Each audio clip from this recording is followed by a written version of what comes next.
নমো ভগবতে বাসুদেবায়। জয় শ্রীকৃষ্ণ, রাধে রাধে।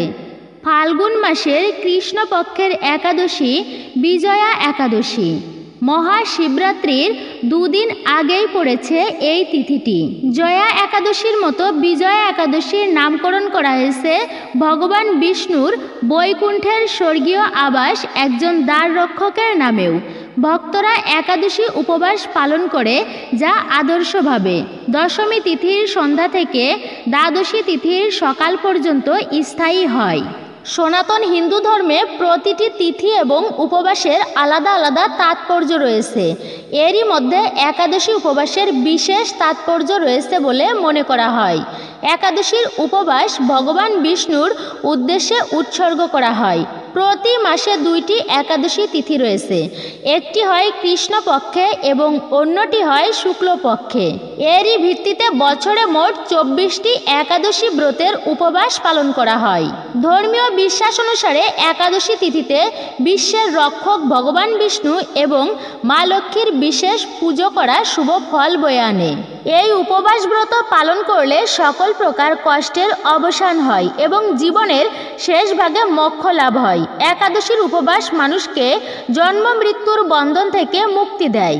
এই কারণেই সব উপবাসের মধ্যে একাদশীর উপবাসকে সবচেয়ে বেশি গুরুত্ব দেওয়া হয়। আজ হচ্ছে 24শে ফাল্গুন, পবিত্র বিজয়া একাদশীর দিন। বছরে মোট 24টি একাদশী ব্রতের মধ্যে একটা শ্রেষ্ঠ এবং অন্যতম ব্রত হচ্ছে এই বিজয়া একাদশী ব্রত। এই দিনে আপনি কোনো কাজ করেন কিংবা না করেন, গাভী অথবা কুকুরকে খাইয়ে দেন এই একটি খাবার। এতে সংসারে সকল প্রকার দারিদ্রতা দূরীভূত হবে, আপনার জীবনে সৌভাগ্য আসবেই। একাদশী ব্রত প্রভাবে এই ব্রত পালনের ফলে বাজপেয় যজ্ঞের ফল প্রাপ্ত করতে পারবেন। সকল ভক্তেরা, স্বয়ং রামচন্দ্র এই একাদশী ব্রত পালন করেছিলেন। সকল প্রকার অশুভ শক্তির নাশ হবে, শুভ শক্তি অর্জিত হবে, রোগ থেকে মুক্তি লাভ হবে, চরমে মোক্ষ প্রাপ্তি হবে। শ্রী রামচন্দ্র বিজয়ের মনস্কামনা নিয়ে সমুদ্রের তীরে বসে এই ব্রত পালন করেছিলেন। এই বিজয়া একাদশী ব্রত, এই ব্রত পালনের ফলে দেবী সীতাকে উদ্ধার করতে পেরেছিলেন। এই ব্রত পালন করলে যে কোনো মনস্কামনা পূর্ণ হবেই। নিষ্ঠা ভক্তি ভরে এই ব্রত পালনে বিদ্যা বুদ্ধি, আধ্যাত্মিক উন্নতি, অর্থ রোজগারের ক্ষেত্রেও প্রচুর লাভ হয়। এই ব্রত পালনে সকল ক্ষেত্রে বিজয় লাভ করতে পারবেন। স্কন্দ পুরাণে সুন্দরভাবে বর্ণিত আছে এই ব্রত মাহাত্ম্য কথা, যা প্রত্যেকের শ্রবণ করা অতি আবশ্যক। আজকের ভিডিওটি খুবই গুরুত্বপূর্ণ হতে চলেছে, প্রত্যেকের জানা দরকার। নমস্কার, আমি দীপা। আপনাদের প্রত্যেককে স্বাগত জানাচ্ছি রায়কিশোরী দীপা অর্থাৎ সনাতন ধর্মীয় তথ্যমূলক চ্যানেলে। আমি সর্বদা চেষ্টা করি সনাতন ধর্মের সকল গুরুত্বপূর্ণ বিষয়গুলো আপনাদের সামনে উপস্থাপন করতে। আসুন কিছুক্ষণ সময় সকলে একসঙ্গে ধৈর্য ধরে আজকের এই বিজয়া একাদশী প্রসঙ্গে কুকুরকে কোন খাবারটি খাইয়ে দিতে হবে এবং এই একাদশী ব্রত কিভাবে পালন করতে হবে, রামচন্দ্র কেন করেছিল এই একাদশী ব্রত, সকল প্রসঙ্গ আমরা জেনে নিই। ভিডিওটি যদি ভালো লেগে থাকে অবশ্যই একটি লাইক করবেন, কমেন্টে ভক্তি, ভালোবাসা এবং শ্রদ্ধার সহিত জয় শ্রী রামচন্দ্রের জয় অথবা আপনার গুরুদেবের নামটি একটি বারের জন্য হলেও লিখে জানাবার জন্য অনুরোধ রইল। চ্যানেলে নতুন হলে অবশ্যই চ্যানেলটি সাবস্ক্রাইব করে দেবেন, পাশে থাকার নোটিফিকেশন বেল বাটনটি অল করে দিবেন। আশা করছি আপনি উপকৃত এবং সমৃদ্ধ হবেন। অবশ্যই একজন সনাতনী বোনকে আপনারা সাপোর্ট করবেন। আসুন সকলে মনোযোগ সহকারে ভিডিওটি শুরু থেকে শেষ অবধি শ্রবণ করি।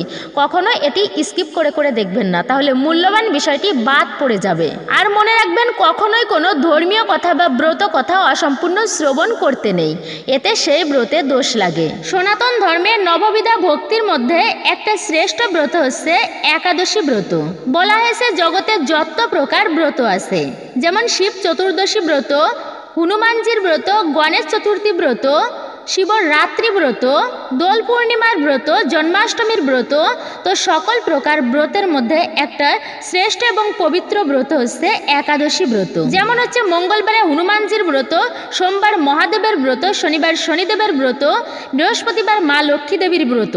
তো এই সমস্ত কিছুর মধ্যেও কিন্তু শ্রেষ্ঠ হচ্ছে এই হরিবাসরের দিন, অর্থাৎ শ্রী বিষ্ণুর তিথি, যেটাকে বলা হয়েছে একাদশী তিথি। তো এই একাদশী তিথি যে বারেই হোক না কেন, সেই দিনটি হচ্ছে হরিবাসরের দিন, মানে একাদশী ব্রতের দিন, অর্থাৎ পূর্ণ ও পবিত্র দিন। এটি স্বয়ং ভগবান শ্রীহরি বিষ্ণুর অত্যন্ত প্রিয় একটি দিন। ভগবান তার ভক্তদের মাঝে মাঝে একটা বিশাল সুযোগ বা অফার দেন, যাতে তার ভক্তরা ভক্তির পথে ফিরে আসতে পারে।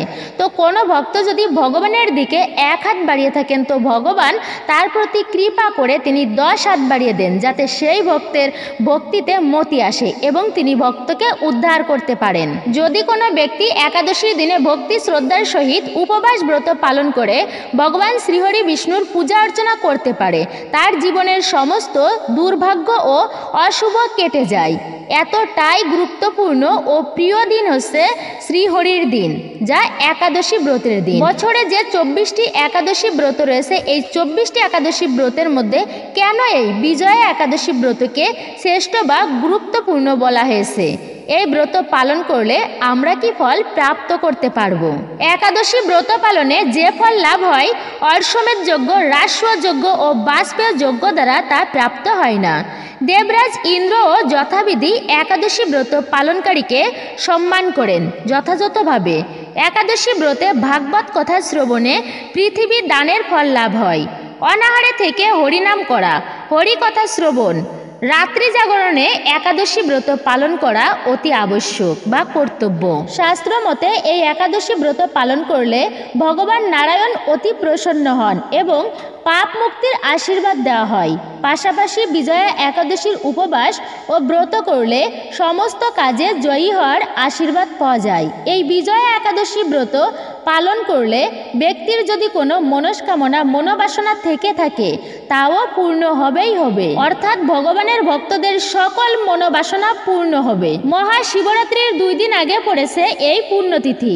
বিজয়া একাদশীতে নিষ্ঠা ভরে এই ব্রত পালন করলে পড়াশোনা ও টাকা পয়সা রোজগারের ক্ষেত্রে প্রচুর লাভ হয়। এই ব্রত পালন করলে বাজপেয় যজ্ঞের দ্বারা যে ফল প্রাপ্ত হয়, তা অতি সহজেই এই একটি মাত্র একাদশী ব্রত পালন করলে ব্যক্তি প্রাপ্ত করতে পারে। এই দিন সকাল সকাল ঘুম থেকে উঠে স্নান করে স্বচ্ছ পরিষ্কার পরিচ্ছন্ন বস্ত্র পরতে হবে। এরপর আপনাদেরকে সংকল্প করতে হবে, যে জায়গায় পুজো হবে সেই জায়গায় বেদিতে 7 রকমের শস্য রাখতে হবে, যাতে থাকবে অরহর, মুগ, গম, ছোলা, জব, চাউল আর বাজরা। বেদির উপর একটি কলস স্থাপন করতে হবে, তাতে আম, অশোক সহ পঞ্চবটির পাতা লাগাতে হবে। এরপর ভগবান বিষ্ণুর ছবি স্থাপনা করে সেখানে হলুদ ফুল দিতে হবে, চরণে দিতে হবে তুলসী পত্র। তারপর ধূপ দীপ দিয়ে অর্চনা করতে হবে। ঠাকুরের আরতি করার পর ফল আহার করবেন।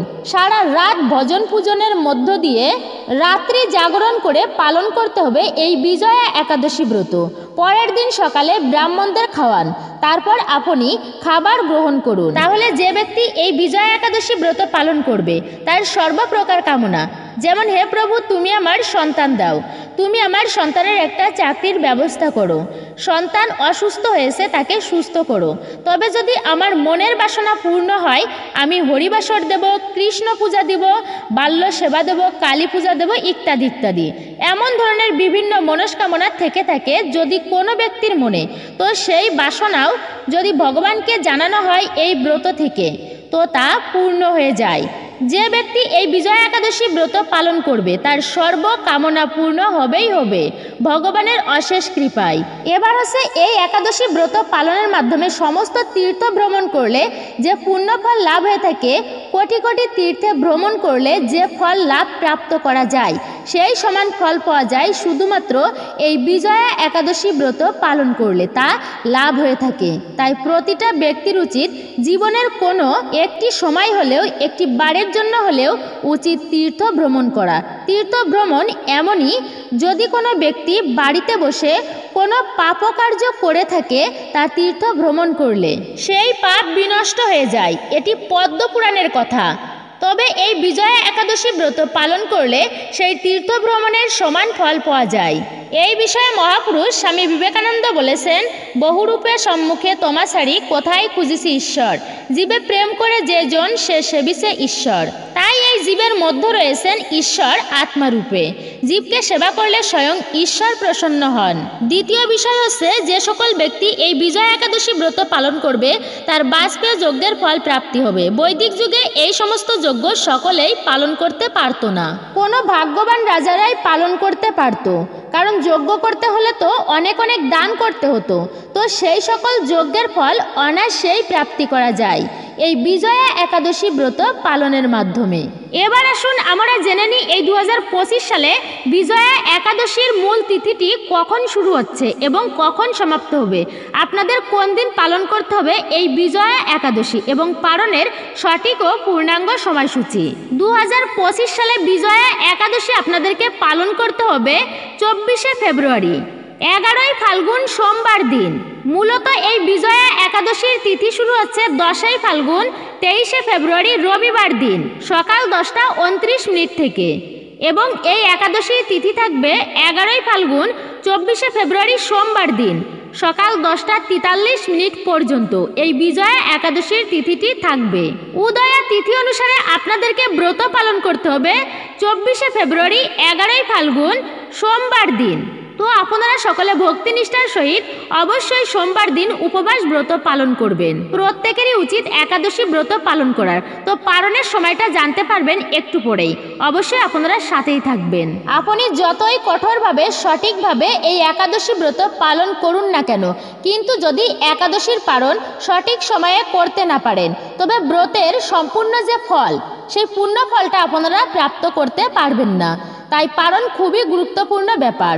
প্রত্যেকের ব্রত করার পর সঠিক সময়ে পালন করা অবশ্যই উচিত। পঞ্চ রবি শস্যর ভোগ নিবেদন করে আপনাদেরকে পালন করতে হবে এই বিজয়া একাদশীর। যে সকল ভক্তরা বাংলাদেশ থেকে এই বিজয়া একাদশী ব্রত পালন করছেন তাদেরকে পালনের সময়টা জানিয়ে দিই। বাংলাদেশের ভক্তদের পালন করতে হবে 25শে ফেব্রুয়ারি মঙ্গলবার দিন বিজয়া একাদশীর পালন সকাল 6:24 থেকে 10:15 মধ্যে আপনাদেরকে পালন করে নিতে হবে।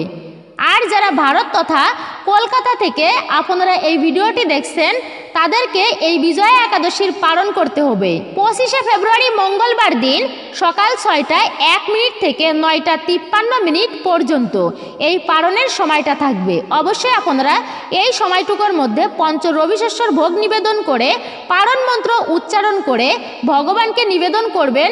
সেই ভোগ প্রসাদী হিসাবে গ্রহণ করে পালন সম্পূর্ণ করবেন এই বিজয়া একাদশীর পালন। সঠিক সময়ে যদি আপনারা পালন সম্পূর্ণ করতে পারেন তবে ব্রতের পূর্ণ ফল আপনারা প্রাপ্ত করতে পারবেন।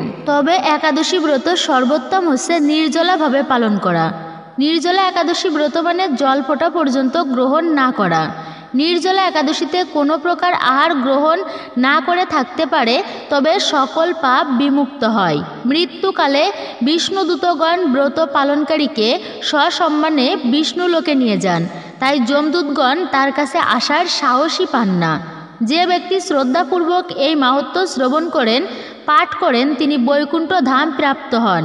শ্রীকৃষ্ণ বলেছেন, এই নির্জলা একাদশী তিথি মানুষ যদি পূর্ণ সলিলে স্নান, পবিত্র নৈষ্ঠিক ভক্তে দান, যাগযজ্ঞ হোম ও অন্যান্য শুভ কর্মাদি যাই করুক না কেন, নির্জলা ব্রত পালন করে জল দান গোদান করলে মানুষ সব রকম পাপ হতে মুক্ত হয়। নির্জলা একাদশী আত্মসংযমের এক বিশাল পরীক্ষা। তাই শুধুমাত্র একদিনের জন্য সকল প্রকার খাবার ত্যাগ করা, এমনকি অতিরিক্ত মাত্রায় জল পান করলেও মঠ সদৃশ্য হিসেবে ধরা হয়। এই দিনে হরিনাম স্মরণ করে নিজের সর্বোচ্চ প্রদান করুন এবং সকল প্রকার পাপ থেকে মুক্ত হন। কিন্তু নির্জলা ব্রত রাখা আবার অনেকের পক্ষে কষ্ট হয়ে যায়। এটা তো কলিযুগ, আর এই কলিযুগের মানুষের হচ্ছে অল্প আয়ু। এই কলিকালকে মন্দভাগ্য বলা হয়েছে। এই যুগে 3 ভাগ পাপ আর 1 ভাগ হচ্ছে পুণ্য। এই যুগে নির্জলা ব্রত পালন করা অনেকের পক্ষে হয়তো সম্ভব নয়, তবে সেক্ষেত্রে আপনারা ফল খেয়ে ব্রত রাখতে পারবেন, যে কোনো প্রকার ফল। মনে রাখবেন, ফল সর্বদাই পূর্ণ এবং পবিত্র। দুগ্ধ খেতে পারবেন যদি আপনাদের ফল খেয়ে না হয়। এমনও অনেকে আছেন যাদের অনেক পরিশ্রমের কাজ করতে হয়, ভারী ভারী কাজ করতে হয়, সেক্ষেত্রে আপনারা সবজি রন্ধন করে আহার করতে পারেন একাদশীর দিনে। এই সমস্ত সবজিগুলো আপনারা রন্ধন করে খেতে পারেন। কাজু বাদাম, মিষ্টি কুমড়া, কাঠবাদাম, মিষ্টি আলু, পেঁপে, কাঁচকলা, ফুলকপি, টমেটো এগুলো সবজি হিসাবে রন্ধন করে খেতে পারেন। তবে এই বিজয়া একাদশীর দিন সবজি রন্ধনের সময় কখনো সরিষার তেলের মিশ্রণ করবেন না। ঘি অথবা বাদাম তেল দিয়ে রন্ধন করতে পারেন, কিন্তু ভুলেও সরিষার তেল একাদশীতে, তাতে আপনি একাদশী ব্রত রাখেন কিংবা না রাখেন, একাদশীতে ভুল করেও কখনো পঞ্চ রবিশস্য গ্রহণ বা আহার করবেন না। এতে আপনি পাপ না করেও সমস্ত প্রকার পাপের ভাগী হতে হবে আপনাকে, অর্থাৎ সেই ব্যক্তিদের। এবং এই বিজয়া একাদশীর দিনে যে খাবারগুলো ভুলেও খাওয়া যাবে না তার মধ্যে হচ্ছে যে কোনো প্রকার শাক। অনেকেই আছেন কোনো প্রকার সবজি রন্ধন করতে গিয়ে শাক ব্যবহার করে থাকে, মানে সেই সবজির তরকারি রান্না করার সময় শাক দিয়ে থাকে সেই সবজির মধ্যে।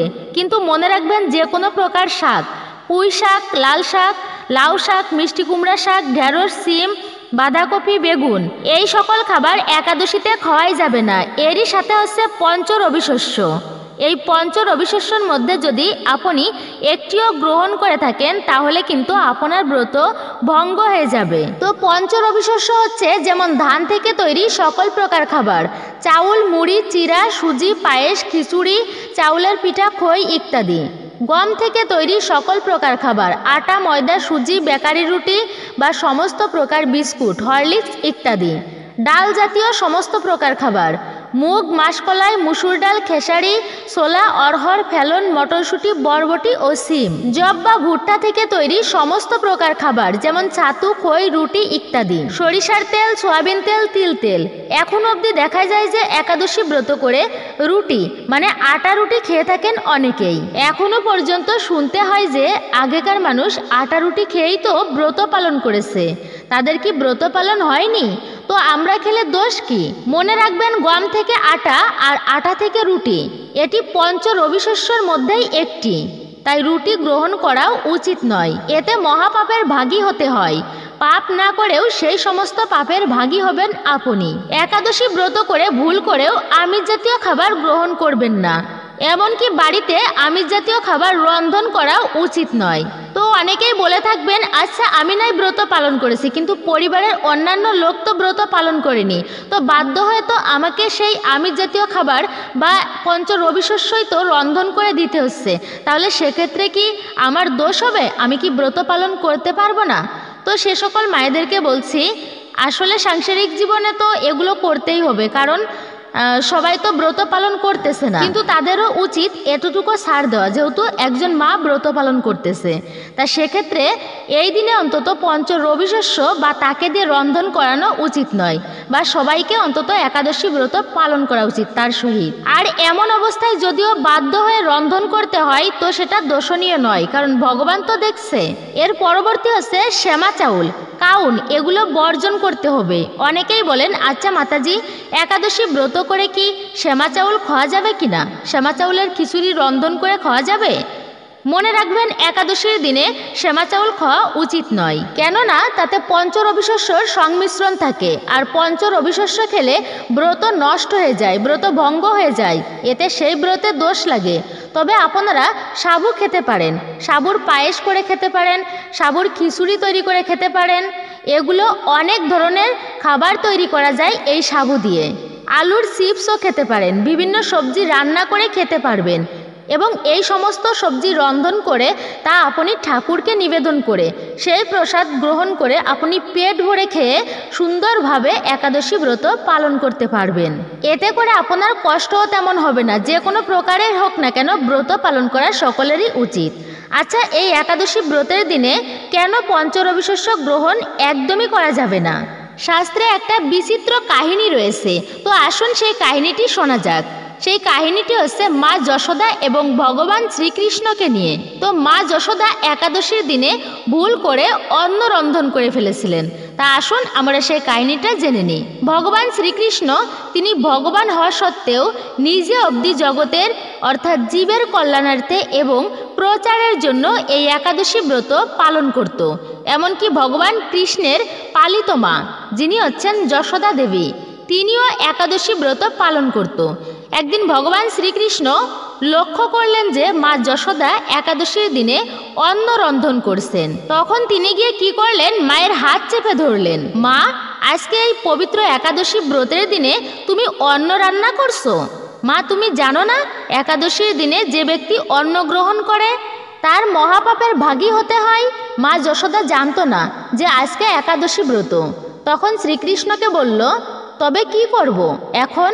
এই অন্নগুলো দূরে কোথাও দিয়ে আসো। তো এদিকে হচ্ছে অন্ন নষ্ট করা একটা মহাপাপ, এতে লক্ষ্মীর হানি হয়। আর একটা বিষয় হচ্ছে কি, যে একাদশীর দিনে অন্ন গ্রহণ করাটা হচ্ছে মহাপাপের। এবার মা যশোদা কি করবেন? তিনি পড়েছেন মহাবিপাকে, ধর্ম সংকটে। কেন? নষ্ট করতেও পারবে না, আবার গ্রহণ করতেও পারবে না।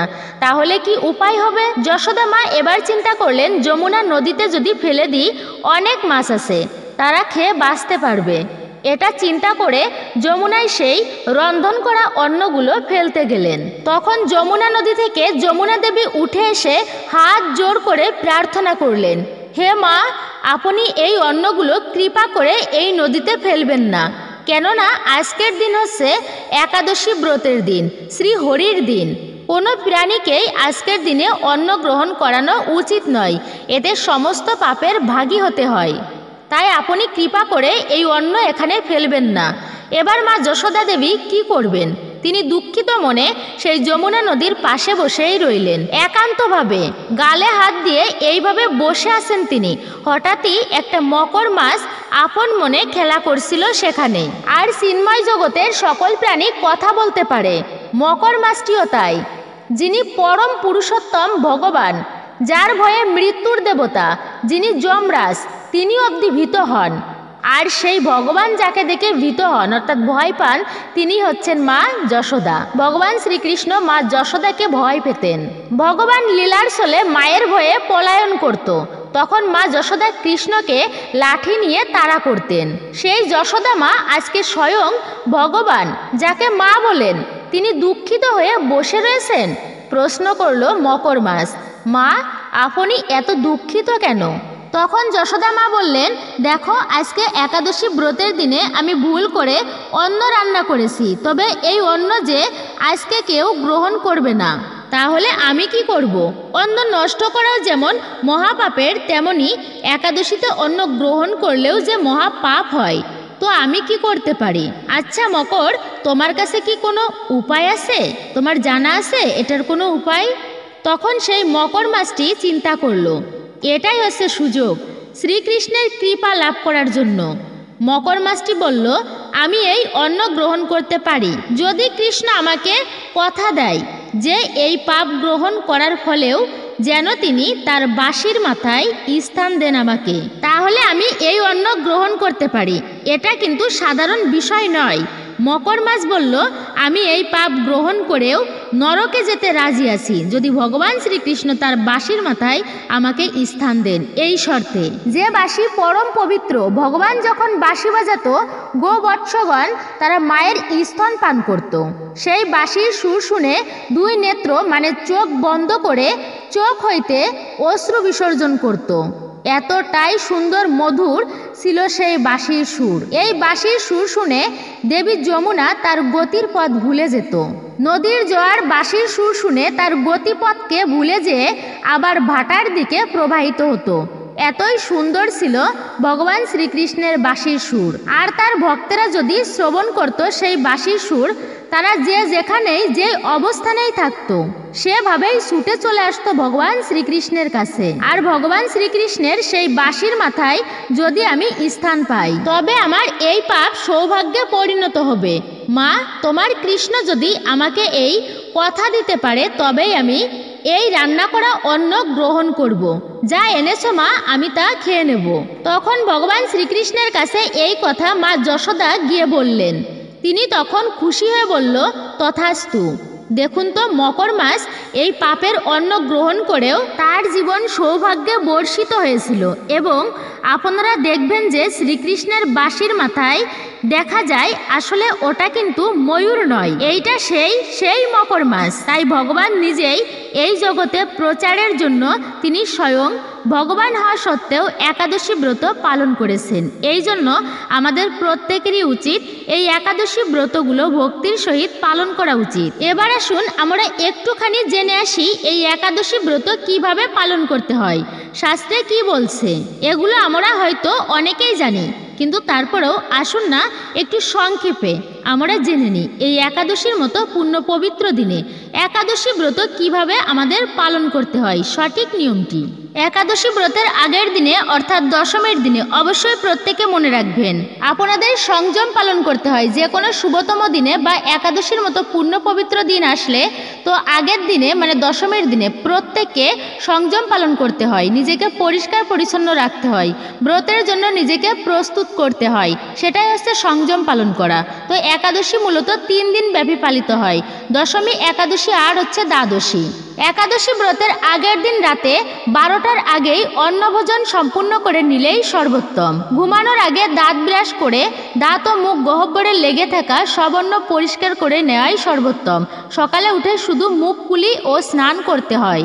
অনেকেরই আছে যাদের দাঁতের ফাঁকে খাবার আটকে থাকে, তো একাদশী ব্রতের দিনে যদি সেই খাবারগুলো ভুলক্রমেও পেটে যায় তাহলে কিন্তু ব্রতটি নষ্ট হয়ে যায়। একাদশীতে সবজি কাটার সময় সতর্ক থাকতে হবে যেন কোথাও কেটে না যায়।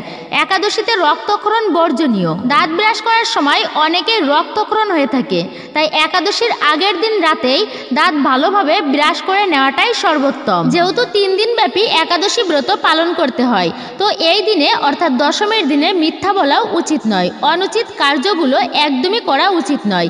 এই দিনে কোনো প্রাণীর মাংস ভক্ষণ করাও উচিত নয়, নিরামিষ খাদ্য গ্রহণ করতে হয় প্রত্যেককে। আচ্ছা, অনেকেই প্রশ্ন করেন যে মাতাজি আমি তো আমিষ খেয়ে ফেলেছি, তো আমি কি ব্রত করতে পারবো কিনা?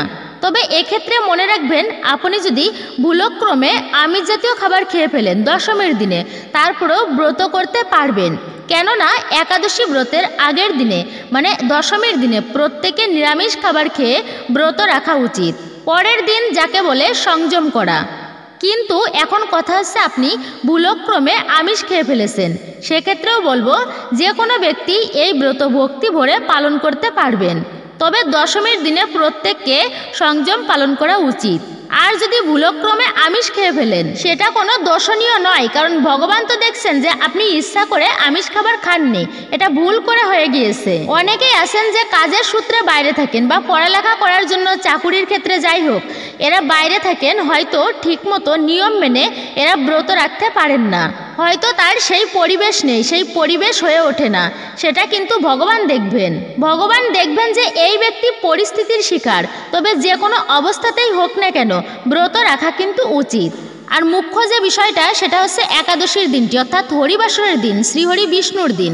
এই দিনে প্রথমত যে কাজ আর তা হচ্ছে আপনাকে ব্রহ্ম মুহূর্তে মানে সূর্য ওঠার 1 ঘন্টা 36 মিনিট আগে যে সময়টা, অথবা আপনি ব্রহ্ম মুহূর্তে ঘুম থেকে যদি উঠতে না পারেন খুবই সকাল সকাল ঘুম থেকে উঠবেন। শুধুমাত্র এই দিনে না খেয়ে থাকলেই কিন্তু উপবাস করা হয় না। উপবাসটা মূলত হচ্ছে মানে নিকটে বা কাছাকাছি বা ঊর্ধ্বলোকে, আর বাস মানে হচ্ছে বসবাস করা। ওই দিনে উচিত ভক্ত সঙ্গে কাটানো, কীর্তন শ্রবণ বা হরিকথা শ্রবণ, ভগবানের লীলামৃত শ্রবণ করা, সাধুসঙ্গ করা উচিত, গীতা ভাগবত পাঠ করা উচিত। মূলত যখনই যে ব্রতটাই আসুক না কেন তাতে যদি আপনি ব্রত নাও করতে পারেন, বলা হয়েছে ভক্তির সহিত সেই ব্রত মাহাত্ম্য কথা শ্রবণ করুন, শ্রবণ করা উচিত। এতে অনেকাংশে সেই ব্রতের পূর্ণ ফল আপনি প্রাপ্ত করতে পারবেন, প্রাপ্ত করা যায় সেই ব্রতের পূর্ণ ফল। এরপরে আপনারা ব্রত কথা ব্রত মাহাত্ম্য পাঠ করা বা শ্রবণ করার শেষে একটি প্রদীপ প্রজ্বলিত করে ঠাকুরের উদ্দেশ্যে নিবেদন করা উচিত। এর ফলে ভগবান অতি প্রসন্ন হবেন আপনার প্রতি। তাই ব্রত কথা পাঠ করা উচিত সকলের, শ্রবণ করাও অত্যন্ত শুভ মঙ্গলময়। আপনি সারাদিন ব্যস্ত থাকতে পারেন, ব্যস্ত একটা মানুষ, কিন্তু তার মধ্যেও একটুকু হলেও হরিকথা শ্রবণ করুন, ঠাকুর পূজা করুন। ঠাকুর পূজা এটা হচ্ছে এই ব্রতের মুখ্য একটা বিষয়। জীবনে আরাধ্য দেবের পূজা, গুরুদেবের পূজা, ইষ্টদেবের পূজা করার একটা মাধ্যম, আর এই মাধ্যমে গ্রহদোষ অবধি দূরীভূত হয়, সৌভাগ্য বর্ষিত হয় তাদের প্রতি। তাই এই একাদশী ব্রতের দিনে শ্রী বিষ্ণুর পূজা করা অতি অবশ্যই উচিত। এরই পাশাপাশি দেবী লক্ষ্মীরও পূজা করুন।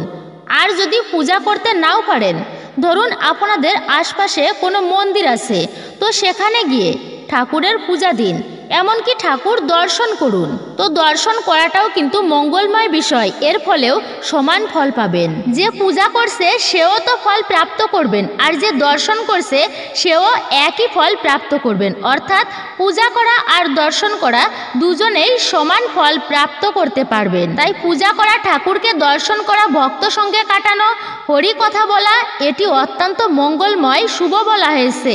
এতে বিশেষ কৃপা প্রাপ্ত করতে পারবেন আপনারা। একাদশীর দিনে ভুল করেও যে কাজগুলি করা উচিত নয়, তো তার মধ্যে প্রথমত হচ্ছে আপনারা ভুল করেও একাদশীর দিনে বেশি দেরি করে ঘুমানো উচিত নয়। অনেকে আছেন তারা ব্রত করে, সে নিজের ইচ্ছা মতো সারা দিন ঘুমায়।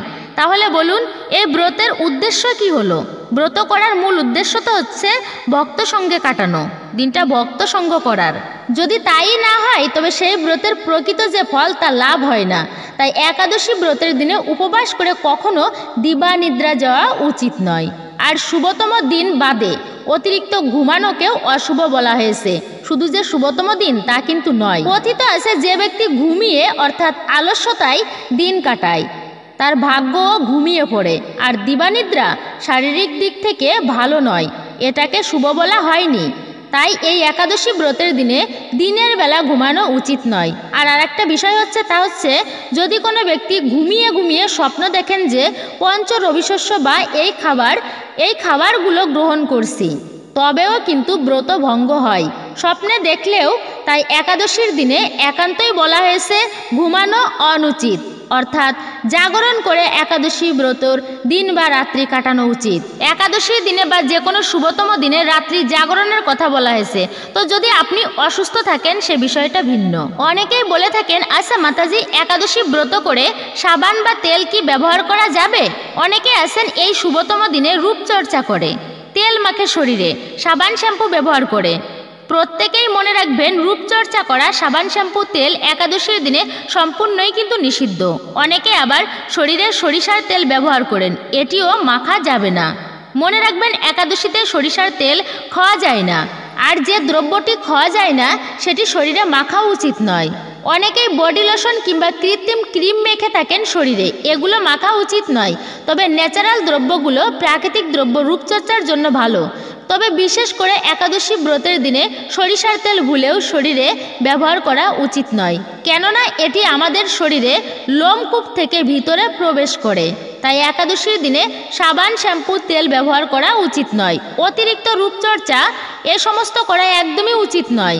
একাদশীর মতো শুভ এবং পূর্ণ পবিত্র দিনে রূপচর্চা, খাবার, এই সমস্ত দিকে আপনাকে নজর দিতে হবে না। আপনি ঠাকুর পূজা করুন, যা প্রধান বিষয় বা মুখ্য বিষয়, সেদিকে আপনি খেয়াল রাখুন। এর পরবর্তী যে বিষয়টা, আর তা হচ্ছে খারাপ ভাষা প্রয়োগ, অপশব্দ।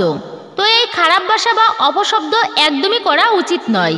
আপনি ব্রত করেছেন কিন্তু চেঁচামেচি, ঝগড়া, কলহ এগুলো করেই চলেছেন, মনে রাখবেন এগুলো একদমই উচিত কার্য নয়। এতে সম্পূর্ণ ব্রতের ফল লাভ করা যায় না। বাক্য সংযম, এটা একটা গুরুত্বপূর্ণ বিষয় ব্যক্তির জীবনে। অন্তত পক্ষে এই একাদশীর মতো পূর্ণ পবিত্র দিনে নিজের বাক্যকে সংযম করুন। এটি হচ্ছে ব্রহ্ম শব্দ।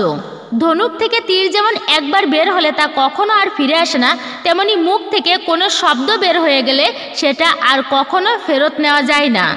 সব থেকে শক্তিশালী অস্ত্র বলা হয়েছে একে, যা কিন্তু বিনা আঘাতেই মানুষের হৃদয়কে ক্ষত করে দেয়, চোখ থেকে অশ্রু ঝরাতে সক্ষম হয়। কথার আঘাত সবচেয়ে বড় আঘাত, আপনাকে হাতে ধরে মারতে হবে না, কথাই কিন্তু বড় জিনিস, এতে রক্ত ঝরানো লাগে না। তাই বলছি, এই যে মুখের ভাষা মানে বাক্য, এমনভাবে প্রয়োগ করা উচিত নয় যেন আপনার কথার দ্বারা অন্য কোনো ব্যক্তি কষ্ট পায়, তেমন ভাষা আপনি ব্যবহার করবেন না। গালি দেওয়া একদমই খারাপ কাজ, এগুলি একদমই করা উচিত নয়। একাদশী ব্রত পালন করে চা, বিড়ি, সিগারেট, পান, কফি ইত্যাদি নেশা জাতীয় দ্রব্য গ্রহণ করবেন না। যদি এগুলিও গ্রহণ করেন তো একাদশী ব্রত সম্পূর্ণরূপে ভঙ্গ হয়ে যায়। তো একাদশী ব্রত চলাকালীন অর্থাৎ পালনের সময়কাল পর্যন্ত আপনি এগুলো গ্রহণ করবেন না, না করাই ভালো। মনে রাখবেন, একাদশী ব্রত করলে যে কেবলমাত্র নিজের জীবনের সদ্গতি হয়, একদমই কিন্তু তা নয়। একাদশী ব্যক্তির প্রয়াত পিতা মাতা যদি নিজ কর্মদোষে নরকবাসী হন, তবে সেই পুত্রই একাদশী ব্রত পালনের প্রভাবে পিতা মাতাকে নরক থেকে উদ্ধার করতে পারে। একাদশীতে অন্য ভজন করলে যেমন নরকবাসী হতে হবে, তেমনি অন্যকে ভজন করালেও নরকবাসী হতে হয়। কাজেই একাদশী ব্রত পালন করা প্রত্যেকেরই উচিত, প্রত্যেকেরই কর্তব্য। মনে রাখবেন, একাদশী ব্রত পালনের প্রকৃত উদ্দেশ্য কেবল উপবাস করা নয়, নিরন্তরভাবে শ্রী ভগবানের নাম স্মরণ, মনন ও শ্রবণ কীর্তনের মাধ্যমে একাদশীর দিনটি অতিবাহিত করতে হয়। এই দিন যতটুকু সম্ভব উচিত একাদশী ব্রত পালনে পরনিন্দা, পরচর্চা, মিথ্যা ভাষণ, ক্রোধ, দুরাচারী স্ত্রী সহবাস সম্পূর্ণরূপেই নিষিদ্ধ। এর পরবর্তী হচ্ছে অহংকার না করা। তো বিশেষ করে অহংকারটা কখনোই করা কিন্তু উচিত নয়। আমি এই প্রভাবটা কখনোই দেখানো উচিত নয়। আর বিশেষ করে শুভতম দিনে তো নয়ই। দুর্যোধনের জীবন থেকে সুন্দর একটা শিক্ষা আমরা পাই। মহাভারত এবং দেবী পুরাণ থেকে আমরা সুন্দর এই কাহিনীটি পাই। ভগবান শ্রীকৃষ্ণকে একদিন দুর্যোধন বলছে, কৃষ্ণ, আগামীকাল তোমাকে আমার ঘরে সেবা করতে হবে। কৃষ্ণ বলেছিল, বেশ, যাব। নিমন্ত্রণ রক্ষা করতে কৃষ্ণ দুর্যোধনের ঘরে যাচ্ছিল। যেতে যেতে রাস্তায় দেখা হলো দাসীপুত্র বিদুরের সঙ্গে। বিদুর বলছে, কৃষ্ণ, তুমি রাজপ্রাসাদে সেবা করতে যাচ্ছ? যাবার পথে আমার তালপাতার কুঠিরে তোমার চরণধুলি একটু দিয়ে যাবে, এসো। হ্যাঁ? শ্রীকৃষ্ণ বলেছিল, না, আমি যাব না। মূলত এটা ছিল ভগবানের ছলনা, লীলারই একটা অংশ। ডাকার মতো ডাকলে যে ভগবান আসতে বাধ্য হয়। তখন বিদুর কি করলো? কান্না করতে করতে বাড়ি ফিরে গেল। তার স্ত্রী পরাশরী দেবী বলছে, কই তোমার কৃষ্ণ? তুমি তো কৃষ্ণকে ডাকতে গেলে, কই এলো কৃষ্ণ? বিদুর বলে, না গো, আমি এত করে ডাকলাম, এত করে বললাম, তবুও এলো না, জানো। তার স্ত্রী পরাশরী বলছে, তুমি জীবনে আর কোনোদিন ডাকতে পারবে না। আর আমরা গরিব বলে, আমাদের ঘরে কিছু নেই বলে আমরা ভালো মতো সেবা দিতে পারবো না, তাই আজকে এলো না কৃষ্ণ। আমাদের কাছে আসতে হবে না, তুমি কোনোদিনও ডাকতে যাবে না স্বামী। এরপর বিদুর ঘাটে স্নান করতে চলে যায়। এদিকে ভগবান কৃষ্ণ দুর্যোধনকে পরীক্ষা করতে চলে গেল। দুর্যোধনের বাড়ি গেছে। দুর্যোধন কি করলো? বিভিন্ন রকম পদ রন্ধন করে দিয়েছে। তার স্ত্রী স্বর্ণ থালায়, স্বর্ণ বাটিতে ভগবানকে সেবা দিয়েছে। দুর্যোধন বলছে, আচ্ছা কৃষ্ণ, তুমি তো এত জায়গায় যাও সেবা করতে, তাই এমন করে সেবা দিয়েছে কেউ কখনো? এই যে অহংকার মিশ্রিত কথা, ভগবান কৃষ্ণ অসন্তুষ্ট হয়ে দুর্যোধনের রাজপ্রাসাদ ত্যাগ করলো। তারপরে কোথায় এলো? সে এলো বিদুরের বাড়ি। ভগবান কৃষ্ণ বিদুরের বাড়ি এসে গদগদ কণ্ঠে পরাশরী দেবীকে বলছে, কাকিমা, আমার বড্ড খিদে পেয়েছে, আমাকে কিছু খেতে দাও। পরাশরী নয়ন বন্ধ করে ভাবছিলেন এতক্ষণ কৃষ্ণের সেই রূপ, মাধুরীর কথা। যখন কৃষ্ণের মুখে শুনতে পেলেন সেই কথা, আমার বড্ড খিদে পেয়েছে, আমাকে খেতে দাও, পরাশরী নয়ন মেলছেন না। কেন জানেন? পরাশরী ভাবছে, আমি স্বপ্ন দেখছি, যদি নয়ন মেলি স্বপ্ন ভেঙে যায়। কিছুক্ষণ পর কৃষ্ণ যখন গদগদ কণ্ঠে, নয়ন ভোলানো, হৃদয় মাতানো শব্দে যখন বলল, কাকিমা, আমার বড্ড খিদে পেয়েছে গো, আমাকে খেতে দাও, তখন পরাশরী দেবী নয়ন মেলে দেখলেন সেই কৃষ্ণচন্দ্রকে। কৃষ্ণ আজ আমার ঘরে এসেছে, দুঃখিনী কুটিরে এসেছে। কোথায় বসতে দেব? একটি পিঁড়ি আনলো। সেই পিঁড়িটাকে উল্টোভাবে দিয়েছেন, তা সত্ত্বেও কৃষ্ণ উল্টো পিঁড়িতেই বসলেন। তার ব্যথা লাগছে, তাও তিনি বসে আছেন। এইদিকে পাড়ার এক প্রতিবেশী বাইরে থেকে দেখে বিদুরের ঘরে কৃষ্ণ এসেছেন। এই সংবাদ জানাতে যায় বিদুরের কাছে। দেখে বিদুর ঘাটে স্নান করছে। এমন সময় প্রতিবেশী লোকটি বিদুরকে বলে, ভাই, জানো তোমার ঘরে কৃষ্ণ এসেছে, তাড়াতাড়ি যাও। এই সংবাদ শুনে বিদুর তাড়াতাড়ি করে ঘাট থেকে উঠে গা না মুছে পরনের গামছাটাকে হাতে করে ধরে, পরনে কিছুই নেই, সেইভাবেই ছুটতে ছুটতে বাড়ির উদ্দেশ্যে রওনা দেয়। এদিকে পরাশরী দেবী ঘরের ভেতর থেকে কয়েকটি শুকনো কলা বের করে নিয়ে আসলেন। কি দেবেন তার সেবায়? কিছুই তো নেই। ওইদিকে শুকনো কলার শ্বাসটাকে ফেলে দিয়ে খোসাটাকে মুখের মধ্যে তুলে দিচ্ছেন আর পরাশরী দুই নয়নের জলে ভেসে যাচ্ছেন। কিছুক্ষণ পর বিদুর এসে দাঁড়ালেন। বিদুর দেখে বলল, পরাশরী, তুমি এ কি করছো? তুমি কৃষ্ণকে কলার খোসা খাওয়াচ্ছ শ্বাস ফেলে দিয়ে? কলার খোসা মুখে পুড়ে দিচ্ছ পরাশরী। তখন কৃষ্ণ কাকামশাই বিদুরকে হাত দিয়ে ইশারা করে বলছেন, কাকামশাই, আমার ভক্তের ভক্তিতে আপনি আঘাত করবেন না।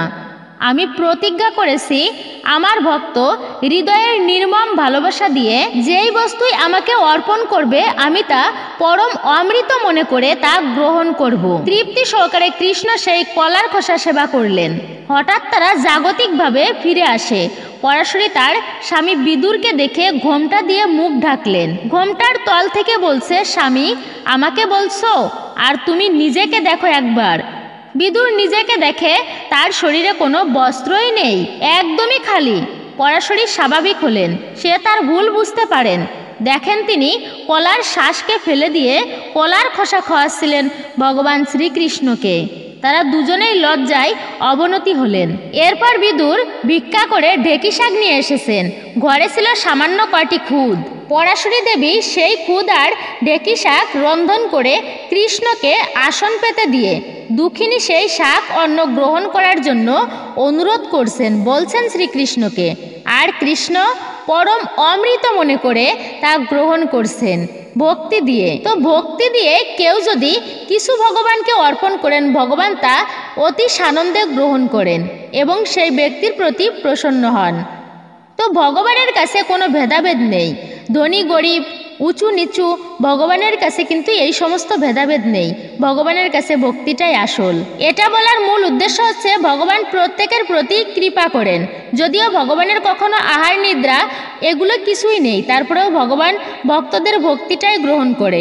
কিন্তু যেই ব্যক্তি অহংকার বসে আর অপশব্দ প্রয়োগ করে, খারাপ ভাষা প্রয়োগ করে অহংকার বসে, তো অহংকারীর খাবার কখনো ভগবান গ্রহণ করেন না। সেই ব্যক্তি কখনো ভগবানের কৃপা লাভ করতে পারে না। ভগবানের কৃপা থেকে সে বঞ্চিত থেকেই যায়। শাস্ত্রে এরই এক বিশেষ প্রমাণ হচ্ছে অহংকারী দুর্যোধন। অনেকের টাকা পয়সা আছে প্রচুর পরিমাণ, সৌন্দর্য আছে, রূপ আছে, প্রভাব প্রতিপত্তি থাকলেও এমন কত অহংকার করে থাকে। জগতে এমন ধরনের অনেক অহংকার আছে। মনে রাখবেন, এই অহংকার একদিন আর থাকবে না, ভস্মীভূত হয়ে যাবে। তাহলে কেন এই অহংকার? নিজের বলতে তো কিছুই নেই, তো কিছুই থাকবে না। সৃষ্টিকর্তা থেকে প্রাপ্ত সমস্ত কিছু তো জন্ম দিয়েছেন অন্যজন, শিক্ষাটাও দিয়েছেন অন্যজন, এমনকি মৃত্যুর পরে সেই কাঁধে নিয়ে যাবে এই দেহটাকে, তাও তো অন্যজন। তাহলে এখানে আমি বা আপনি কেন এত অহংকার করব? কেনই বা আমিত্ব ভাবটা রাখবো? মনে রাখবেন, অহংকার বসে কখনো কোনো কথাও বলা উচিত নয়, বাজে ভাষা প্রয়োগ করাটা উচিত নয়। অন্তত পক্ষে এই একাদশীর মতো পবিত্র, পুণ্য এবং শুভতম দিনে ভুল করেও আপনারা অহংকার করবেন না। মূলত কখনোই অহংকার করাটা উচিত নয়। মনে রাখবেন, অহংকারটাই ধ্বংসের কারণ। মনে রাখবেন, এই বিজয়া একাদশী বা যে কোনো একাদশী অথবা শুভতম দিনগুলিতে আপনার বাড়িতে যদি কোনো অতিথি আসে, ভুলক্রমেও তাকে অপমান করবেন না, আঘাত করবেন না, কষ্ট দেবেন না। যে পরিবার থেকে অতিথি বিনা আপ্যায়নে ফিরে যায়, সাধু বৈষ্ণব বিনা আপ্যায়নে ফিরে যায়, মনে রাখবেন সেই পরিবারে দুর্ভাগ্য নেমে আসে। তাই অতিথি সেবা করা, ব্রাহ্মণের সেবা করা, বৈষ্ণবের সেবা করা এটি অত্যন্তই সৌভাগ্যের ব্যাপার। বৈষ্ণব দর্শনেও পুণ্য লাভ হয়। তাই খেয়াল রাখবেন, কোনো ব্রাহ্মণ, বৈষ্ণব অতিথি যেন খালি হাতে আপনার বাড়ি থেকে ফেরত না যায়। আপনার যা সাধ্য আছে আপনি সাধ্য মতো তা দান করুন। তো দানের মধ্যে সর্বোত্তম হচ্ছে স্বর্ণদান করা। স্বর্ণদান করলে, ঐশ্বর্য দান করলে এর ফলে যে স্বর্গে পরবর্তী জীবনে এই সমস্ত কিছুই প্রাপ্ত হয়। কিন্তু এই স্বর্ণদানের থেকে একটা দান হচ্ছে শ্রেষ্ঠ, আর তা হচ্ছে গাভী দান করা। যদি কেউ গাভী দান করে, ভগবান তার প্রতি অত্যন্তই প্রসন্ন হয়ে থাকেন। গোদানের মতো এত শুভ দান আর নেই। আর এর থেকেও শ্রেষ্ঠ দান হচ্ছে কন্যাদান। আপনি একটা কন্যা সন্তানকে ছোট থেকে মানুষ করেছেন, লালন পালন করেছেন, তো সৎ পাত্রে যদি তুলে দিতে পারেন, সেই পিতা যদি সেই কন্যাকে সৎ পাত্রে তুলে দিতে পারে, তো এর মতো পুণ্য দান আর কখনোই হয় না। এর থেকেও একটা শ্রেষ্ঠ দান আছে, আর তা হচ্ছে অন্নদান করা। কোনো ক্ষুধার্ত ব্যক্তিকে যদি অন্নদান করা হয়, এটা সবথেকে শ্রেষ্ঠ দান বলা হয়েছে। তবে মনে রাখবেন, একাদশী ব্রতের দিনে অন্নদান করা যাবে না। একাদশীতে অন্নদান হয় মহা পাপের দান, যেটা যশোদা মা করেছিল, সেই অন্নটা কিন্তু কেউ গ্রহণ করে না। আর এই দিনে নিজে অন্ন গ্রহণ করলে যে পাপের ভাগী হবেন, তো অন্যকে গ্রহণ করালেও সেই পাপের ভাগী আপনাকে হতে হবে। আর যে কোনো শুভতম দিনে বিশেষ করে গঙ্গা স্নানের গুরুত্ব আছে, তো অবশ্যই পারলে গঙ্গায় স্নান করবেন। গঙ্গা স্নান করলে সমস্ত পাপ বিধৌত হয়ে যায়। এই গঙ্গা স্নানেরও সুন্দর একটা মাহাত্ম্য আছে। মনে রাখবেন, 8 থেকে 80 বছর বয়সের প্রত্যেকের উচিত একাদশী ব্রত পালন করা। যে ব্যক্তি একাদশী ব্রত পালন করেন না, তাকে সকল প্রকার পাপের ভাগী হতে হবে। স্বয়ং যমরাজ, যিনি তার যমদূতকে বলেছেন, তোমরা শুনে রাখো, যেখানে তোমরা একাদশী ব্রত পালনকারী ব্যক্তি দর্শন করবে, তাদেরকে দূর থেকে প্রণাম করবে, কখনো ভুলবশত তাদের নরকে নিয়ে আসবে না। তারা আমাদেরও পূজনীয়, তাদেরকে দূর থেকে প্রণাম করে চলে আসবে, তাদেরকে পুরস্কৃত করবে স্বয়ং ভগবান শ্রীবিষ্ণু। তাই একাদশী ব্রত পালনকারী ব্যক্তি জগতে এতটাই প্রসিদ্ধ, এতটাই গুরুত্বপূর্ণ বলা হয়েছে একাদশী ব্রতকে। এই একাদশীর দিনে আপনি যদি কিছু করতে নাও পারেন, তো অন্তত পক্ষে সকালে স্নান করে ভগবানকে স্মরণ করে তো ঠাকুরের চরণে একটি পুষ্প অন্তত অর্পণ করবেন, একটি প্রদীপ প্রজ্বলিত করবেন। তো প্রদীপ দানেরও অনেক মাহাত্ম্য রয়েছে। তারপরে আপনি আপনার কাজে বেরিয়ে যান। তো কাজ থেকে ফিরে এসে আপনি হাত পা ধৌত করে একটু বিশ্রাম নিয়ে আপনি ঠাকুর মন্দিরে যান। যদি আশপাশে কোথাও ঠাকুর মন্দির না থেকে থাকে, তাহলে আপনি নিজের গৃহে বসেই হরে কৃষ্ণ মহামন্ত্র জপ করুন, ভক্ত সঙ্গ করুন যদি পারেন। আর যদি না পারেন তাহলে গীতা ভাগবত পাঠ করুন। আর যদি সেটাও না পারেন, তো গীতাকে দর্শন করুন। বলা হয়েছে দর্শনেও সমস্ত পাপ নষ্ট হয়, ভগবানের বিশেষ কৃপা লাভ করা যায়। এমনকি গীতা উচ্চারণ করলেও বিশেষ কৃপা লাভ করা যায়। অথবা আপনি একাদশী মাহাত্ম্য পাঠ বা শ্রবণ করুন এই দিনে।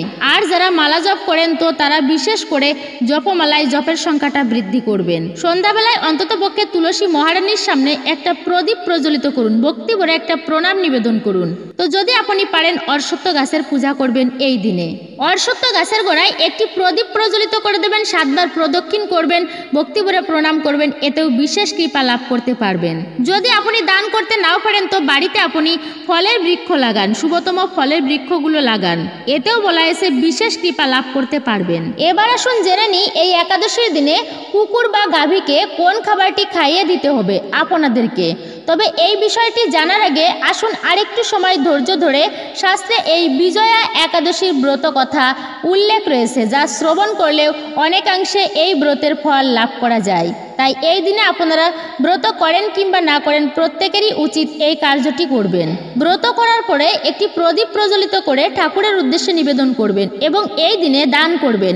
সম্ভব হলে মনে রাখবেন, দানেই কিন্তু দ্রব্য শুদ্ধ হয়, দান করা অত্যন্তই শুভ। ব্রত করার পরে একটি প্রদীপ প্রজ্বলিত করে ঠাকুরের উদ্দেশ্যে নিবেদন করবেন এবং এই দিনে দান করবেন। সম্ভব হলে মনে রাখবেন, দানেই দ্রব্য শুদ্ধ হয়, দান করা অত্যন্তই শুভ। আপনার যা সাধ্য সামর্থ্য আছে সেই অনুপাতে দান করবেন। যদি আপনার দান করার সামর্থ্য না থাকে, তাহলে আপনার বাড়িতে যদি কোনো অতিথি আসে বা যে কোনো ব্যক্তি যদি আসে, তাহলে আপনি অন্তত 1 গ্লাস জল পান করান, এতেও আপনি ভগবানের কৃপা লাভ করতে পারবেন। মনে রাখবেন, দানের মাধ্যমে ভগবানকে প্রসন্ন করা যায়, আপন করা যায়, যার প্রমাণ হচ্ছে বলি মহারাজ এবং রাজা হরিশ্চন্দ্র। তাই আপনারা ভক্তি ভরে শুদ্ধ মনে দান করবেন, এটা অত্যন্ত শুভ। আর যদি তা না পারেন, তবে প্রত্যেকেই এই কার্যটি করবেন। আর তা হচ্ছে এই যে, ব্রত মাহাত্ম্য পাঠ বা শ্রবণ করার পরে একটি প্রদীপ, যদি পারেন ঘিয়ের প্রদীপ দিবেন, আর যদি না পারেন তাহলে তেলের প্রদীপ ঠাকুর মন্দিরে জ্বেলে দিবেন। এতে করে ব্রতের ফল অনেকটাই লাভ করা যায়। অবশ্যই ঠাকুর মন্দিরে একটি প্রদীপ জ্বেলে দেবেন। আসুন আরেকটু সময় না হয় এই পুণ্য পবিত্র দিনে ধৈর্য ধরে শ্রবণ করুন ব্রত কথা, ব্রত মাহাত্ম্য এই বিজয়া একাদশীর। স্কন্দ পুরাণে এই একাদশী মাহাত্ম্য এইভাবে বর্ণিত রয়েছে। মহারাজ যুধিষ্ঠির শ্রীকৃষ্ণকে বললেন, হে বাসুদেব, ফাল্গুন মাসের কৃষ্ণপক্ষের একাদশীর মাহাত্ম্য অনুগ্রহ করে আমাকে বলুন। শ্রীকৃষ্ণ বললেন, হে যুধিষ্ঠির, এই একাদশী বিজয়া নামে পরিচিত। এই একাদশী সম্পর্কে একসময় দেবর্ষি নারদ স্বয়ম্ভু ব্রহ্মাকে জিজ্ঞাসা করেছিলেন। তিনি এই প্রসঙ্গে যা বলেছিলেন তা আমি এখন তোমাকে বলছি। এই পবিত্র পাপ বিনাশকারী ব্রত মানুষকে জয়দান করে বলে এর নাম বিজয়া নামে প্রসিদ্ধ। পুরাকালে শ্রী রামচন্দ্র 14 বছরের জন্য বনে গিয়েছিলেন। সীতা ও লক্ষ্মণের সঙ্গে তিনি পঞ্চবটী বনে বাস করতেন। সেই সময় লঙ্কাপতি রাবণ দেবী সীতাকে হরণ করে। সীতার অনুসন্ধানে রামচন্দ্র চতুর্দিক ভ্রমণ করতে থাকেন। তখন মৃতপ্রায় জটায়ুর সাথে তার সাক্ষাৎ হয়। জটায়ু রাবণের সীতাহরণের সমস্ত বৃত্তান্ত রামচন্দ্রকে জানিয়ে মৃত্যুবরণ করে। এরপর সীতা উদ্ধারের জন্য বানররাজ সুগ্রীবের সাথে তিনি বন্ধুত্ব স্থাপন করেন। ভগবান রামচন্দ্রের কৃপায় হনুমান লঙ্কায় গমন করেন। সেখানে অশোক বনে দেবী সীতাকে দর্শন করে শ্রীরাম প্রদত্ত অঙ্গুরি মানে আংটি তাকে অর্পণ করেন। ফিরে এসে শ্রী রামচন্দ্রের কাছে লঙ্কার সমস্ত ঘটনার কথা ব্যক্ত করেন। হনুমানের কথা শুনে রামচন্দ্র সুগ্রীবের পরামর্শে সমুদ্র তীরে যান। সেই দুস্তর সমুদ্র দেখে তিনি লক্ষ্মণকে বললেন, হে লক্ষ্মণ, কিভাবে এই অগাধ সমুদ্র পার হওয়া যায়? আর কোনো উপায় খুঁজে পাচ্ছি না। উত্তরে লক্ষ্মণ বললেন, হে পুরুষোত্তম, সর্বজ্ঞানতা আদিদেব আপনি, আপনাকে আমি কি উপদেশ দেব? তবে বগদালব্য নামে এক মুনি এই দ্বীপে বাস করেন। এখান থেকে 4 মাইল দূরে তার আশ্রম। হে রাঘব, আপনি সেই প্রাচীন ঋষি শ্রেষ্ঠকে এর উপায় জিজ্ঞাসা করুন। লক্ষ্মণের মনোরম কথা শুনে তারা সেই মহামুনির আশ্রমে উপনীত হলেন।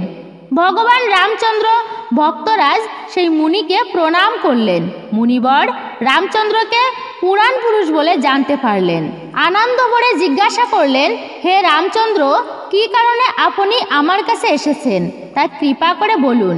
শ্রী রামচন্দ্র বললেন, হে মুনিবর, আপনার কৃপায় সৈন্যসহ আমি এই সমুদ্র তীরে উপস্থিত হয়েছি। রাক্ষস রাজের লঙ্কা বিজয় করাই আমার প্রধান উদ্দেশ্য। যাতে এই ভয়ঙ্কর সমুদ্র উত্তীর্ণ হতে পারে তার উপায় জানবার জন্য আমরা আপনার কৃপা প্রার্থনা করি। মুনিবর প্রসন্ন চিত্ত পদ্মলোচন ভগবান শ্রী রামচন্দ্রকে বললেন, হে রাম, আপনার অভীষ্ট সিদ্ধির জন্য যে ব্রত শ্রেষ্ঠ সেই ব্রত করণীয় আমি তা বলছি। ফাল্গুন মাসের কৃষ্ণপক্ষের বিজয়া নামক একাদশী ব্রত পালনে আপনি নিশ্চয় সৈন্যসহ সমুদ্র পার হতে পারবেন। এই ব্রতের বিধি শ্রবণ করুন। বিজয় লাভের জন্য দশমীর দিন সোনা, রূপা, তামা অথবা মাটির কলস সংগ্রহ করে তাতে জল ও আম পাতা দিয়ে সুগন্ধি চন্দনে সাজিয়ে তার উপর সোনার নারায়ণ মূর্তি স্থাপন করবেন। একাদশীর দিন যথাবিধি প্রাতঃস্নান করে কলসের গলায় মালা চন্দন পরিয়ে উপযুক্ত স্থানে নারকেল ও গুবাক দিয়ে পূজা করবেন। এরপর গন্ধ, পুষ্প, তুলসী, ধূপ, দীপ, নৈবেদ্য ইত্যাদি দিয়ে পরম ভক্তি সহকারে নারায়ণের পূজা করে হরিকথা কীর্তনের সমস্ত দিন যাপন করবেন। রাত্রি জাগরণ করে অখণ্ড ঘিয়ের প্রদীপ প্রজ্বলিত রাখবেন। দ্বাদশীর দিন সূর্য উদয়ের পর সেই কলস বিসর্জনের জন্য কোনো নদী, সরোবর বা জলাশয়ের কাছে গিয়ে বিধি অনুসারে পূজা নিবেদনের পরে তা বিসর্জন দেবেন। তারপর ওই মূর্তি বেদজ্ঞ ব্রাহ্মণকে দান করবেন। এই ব্রত প্রভাবে নিশ্চয় আপনার বিজয় লাভ হবে। ব্রহ্মা বললেন, হে নারদ, ঋষির কথা মতো ব্রত অনুষ্ঠানের ফলে তিনি বিজয়ী হয়েছিলেন। সীতার প্রাপ্তি, লঙ্কা জয়, রাবণ বধের মাধ্যমে শ্রী রামচন্দ্র অতুল কীর্তি লাভ করেছিলেন। তাই যথাবিধি যে মানুষ এই ব্রত পালন করবেন তাদের এই জগতে জয়লাভ এবং পরজগতে অক্ষয় সুখ সুনিশ্চিত জানবে। হে যুধিষ্ঠির, এই কারণে এই বিজয়া একাদশী ব্রত পালন করা সকলের কর্তব্য। এই ব্রত কথা শ্রবণ কীর্তন মাত্রেই বাজপেয় যজ্ঞের ফল লাভ হয়। আর এটাই ছিল বিজয়া একাদশী ব্রত কথা, ব্রত মাহাত্ম্য। আশা করছি আপনারা প্রত্যেকেই বুঝতে পেরেছেন এই ব্রত পালন করলে আমরা কি ফল লাভ করতে পারি। এই জন্য আপনি নিজে এই একাদশী ব্রত পালন করবেন এবং প্রত্যেকের মাঝে ছড়িয়ে দেন, যেন আমরা প্রত্যেকেই এই ব্রত প্রসঙ্গে, একাদশী প্রসঙ্গে জানতে পারি। কেননা আমি বা আপনি যদি ব্রত করি, আমাদের মাধ্যমে অন্য কেউ উৎসাহিত হয়ে ব্রত পালন করে। এতে শ্রীহরি বিষ্ণু অত্যন্ত বেশি কৃপা ও আশীর্বাদ করেন সেই ভক্তদের প্রতি, যেন সবাই আমরা ভগবানের প্রীতি বিধানের জন্য এই একাদশী ব্রত পালন করতে পারি। এই বিজয়া একাদশীর দিনে কুকুর বা গাভীকে কোন খাবারটি খাওয়ানো উচিত? মনে রাখবেন, জীবকে সেবা করার মাধ্যমে ভগবানকে অনেকাংশেই প্রসন্ন করা যায়। এই গাভী ভগবানের অত্যন্ত প্রিয় বলা হয়েছে। নম ব্রাহ্মণ্য দেবায় গো ব্রাহ্মণ্য হিতায় চ জগদ্ধিতায় কৃষ্ণায় গোবিন্দায় নম নম। তাই গাভী হচ্ছে ভগবান শ্রীকৃষ্ণের অত্যন্তই প্রিয়। যখন পিণ্ডদান করা হয়, পিণ্ডদান করার ফলে একটুকু হচ্ছে ভগবানের প্রসাদ, যা পিতৃপুরুষদের উদ্দেশ্যে নিবেদন করতে হয় এবং সেখান থেকে অল্প পরিমাণ প্রসাদ অবশ্যই গঙ্গায় দিতে হয়। তার থেকে অল্প একটু প্রসাদ গাভীকে খাওয়াতে হয়। আর গাভী সেবা করা এটা অত্যন্তই পুণ্যের কাজ। যারা পুণ্য লাভ করতে চায় তাদের বলা হয়েছে পদ্মপুরাণে, তোমরা গাভী মাতার সেবা করো। গাভীর সেবা করার জন্য কচি কচি ঘাস গাভীকে খাওয়ান, এতে গাভীর সেবা করা হয়, এতে মহাপুণ্য লাভ হয়। এই পৃথিবীতে গঙ্গা প্রবাহিত হয়।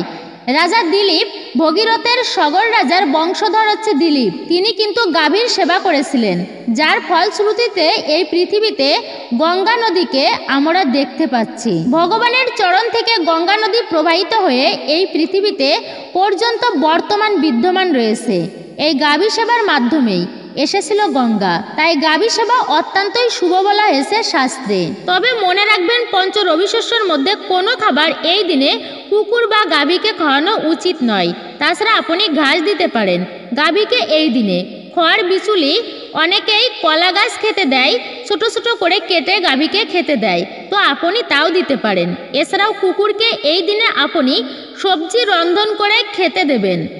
একাদশীর দিনে আপনি ব্রত রেখে যেই সমস্ত সবজি রন্ধন করেন সেই সমস্ত সবজি ভগবানের নিকট নিবেদন করে প্রসাদী হিসেবে নিজে গ্রহণ করেন যেটি, তো সেই প্রসাদী আপনি সেখান থেকে একটুকু কুকুরকে দিবেন। অর্থাৎ সেই রন্ধন করা সবজি আপনি একটুকু নিয়ে কুকুরকে খেতে দিবেন। বলা হয়েছে শাস্ত্রে এটি অত্যন্তই শুভ। ভগবানের প্রসাদ যাকে দেওয়াই হোক না কেন তার সমস্ত দুঃখ দূরীভূত হয়ে যায়, সমস্ত পাপ দূর হয়ে যায়, প্রসাদের সর্ব দুঃখ হরণ হয়। এবং দ্বাদশীর দিনেও কুকুর পাখি মানে বিভিন্ন প্রাণী পশু পাখিকে আপনারা সেবা করতে পারেন। খাবার দেওয়ার মাধ্যমে শুধু যে কুকুর গাভী তা কিন্তু নয়, যে কোনো জীবের সেবা করতে পারেন এই বিশেষ দিনে। অন্যান্য দিনেও যে সেবা করলে বা ধর্মকাজ করলে যতটা পুণ্য লাভ হয় তার থেকে অধিক পুণ্যফল লাভ করতে পারবেন। শুভতম দিনে সেবা করা, দান করা, ভালো কর্ম করা বেশি ফলপ্রদ।